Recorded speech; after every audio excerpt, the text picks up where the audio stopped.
Hey everybody, Scout Crafty here again, midweek Wednesday. Hope you're having a good week so far. First thing I want to start off by saying I was very surprised and happy that when I suggested the Enemy Below movie on last episode, that so many of you have already seen it. In fact, some of you even knew enough that quoted some lines and knew who the stars were. That was very pleasing to know that you agreed that was a great movie, and I'm so glad a lot of you rewatched it and enjoyed it again. First thing I wanted to talk real quick about something I was just discussing the other day, and that's when I was a kid. I remember my parents and grandparents would say, they would use the quote, sometimes they would say, it's the principle of it. And, sometimes you don't realize about principle and things like that. And I always tell you younger guys, I say, look, when you're younger, your body's tight and strong and you don't get creaks in your joints and your shoulders aren't killing you. And there's a whole bunch of great things about being young. But certain things get better with age, believe it or not. I know some people don't realize it, but it does, you acquire more wisdom. And one of the other things that gets better is your principles. You're stronger in your principles. And I used to think about my dad, and I want to tell you this story real quick about principle. And my father was friends with a diner owner here in where I live in my town. There aren't too many diners, but he used to go to this one diner with his buddies, and they were friends with the owner.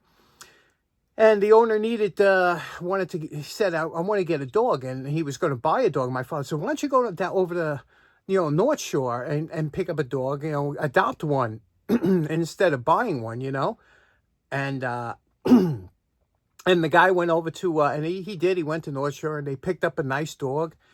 And the diner owner had it, and my father gave him some tips because my father used to raise shepherds in the army and stuff like that. So he gave him some tips on what to do with the dog and this and that. And, everything was good. And I don't know, maybe a year later or something like that, my father inquired about the dog. He was in the diner one day and he said, how's the dog doing? And he goes, I had to get rid of it. So my father said, what do you mean you got rid of it? He goes, it was just too much with this and the walking it and so my father said, well, what did you do? Who'd you give it to? And he goes, I drove upstate and let him go. Just let him out, and my father, big animal lover, big animal. And he's like, you did what? And he goes, you're joking, right? And he said, no, I drove upstate and, pulled over and let him out. And my father, he didn't get mad too often. But he, and I was surprised he restrained himself. I wasn't there. I just heard about it. And he just got up and he says, you will never see me. You're dead to me, more or less. My father said to him, he says, you'll never see me here again. And he left. And for the rest of his life, my father never stepped foot in that diner again. And a lot of his friends who used to hang out with my dad didn't go there either. So it was kind of a big thing. And of course, because I'm his son, I remember I didn't go to the diner either because, my father, it was his principle and it bothered him. So I kind of went along. I said, yeah, I'm not going to go. If my dad don't go, I won't go. And never went in that diner. And I just found out the other day that diner is now under new ownership, totally, not related and had nothing to do with the old guy.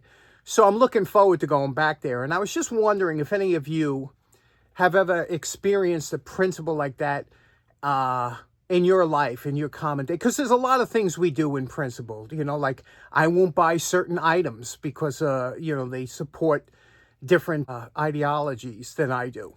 And I won't, and it's not about boycotting. It's just I don't want to support the business that, and on the other hand, I will go out of my way to support things that I feel follow in my beliefs. I wonder if you're the same way. I wonder if there's a bunch of things that in your life that you do and don't do because of your beliefs and your principles. Let me know in the comments if there's anything that stands out that, you stopped years ago, or you won't go to a store for a certain reason, or you won't. There was another one. There was a gas station. There was a big gas shortage here in years ago. where people were lining up around the block. You know, here, wait for gas. And there was this one gas station in my town that was price gouging, when everybody else was charging, like, you know, at the time, it was like $2.50 a gallon. He was charging like $4 a gallon for gas during the shortage.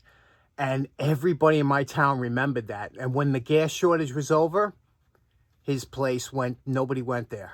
It was great. I was so happy to see that close down. And they, you know, again, under new owners, and then people started going back.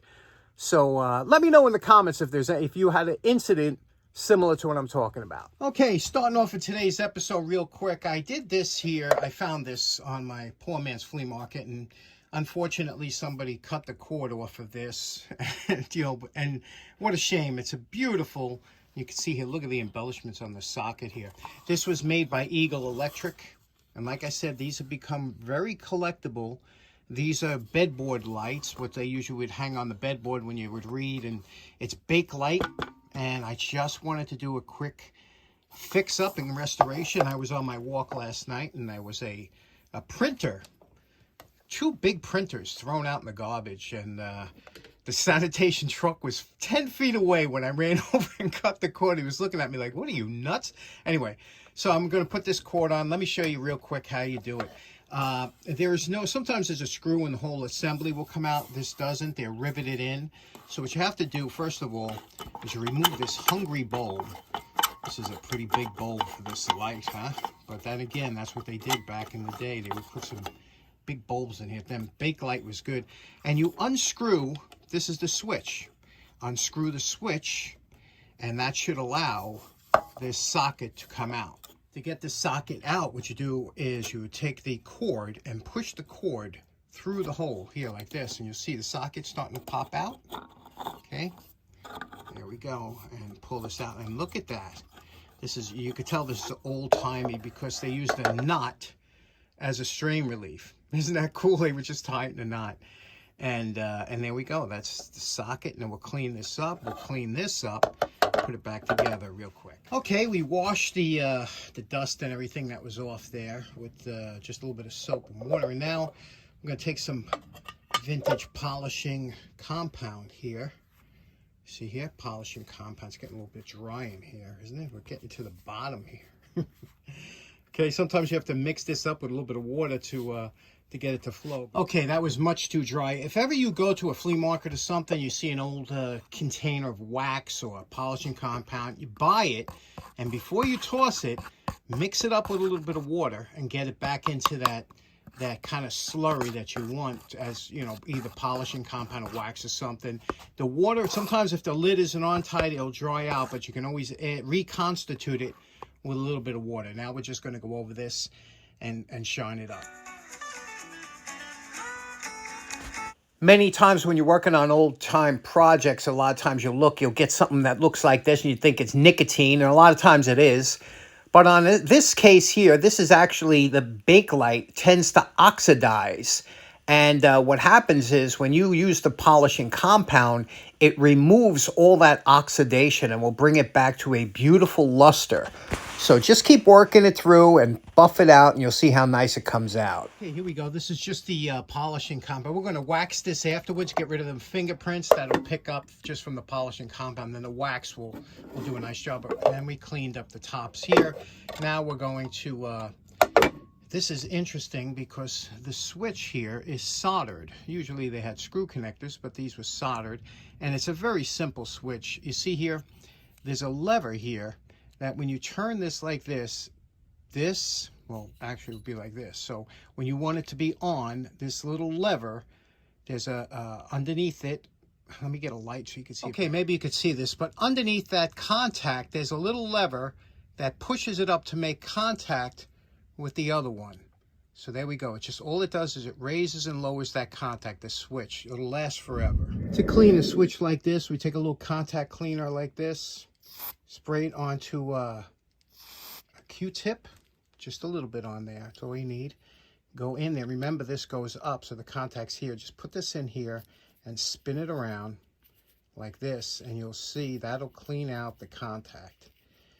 Okay, if there's any dirt or grub, but this is a clean contact to begin with, so but that'll get rid of any surface oxidation that might be in there. Now, this is pretty interesting. I bought this on Amazon a while ago. What this is, it's a heavy steel plate. It's got some weight to it with some rubber feet on here.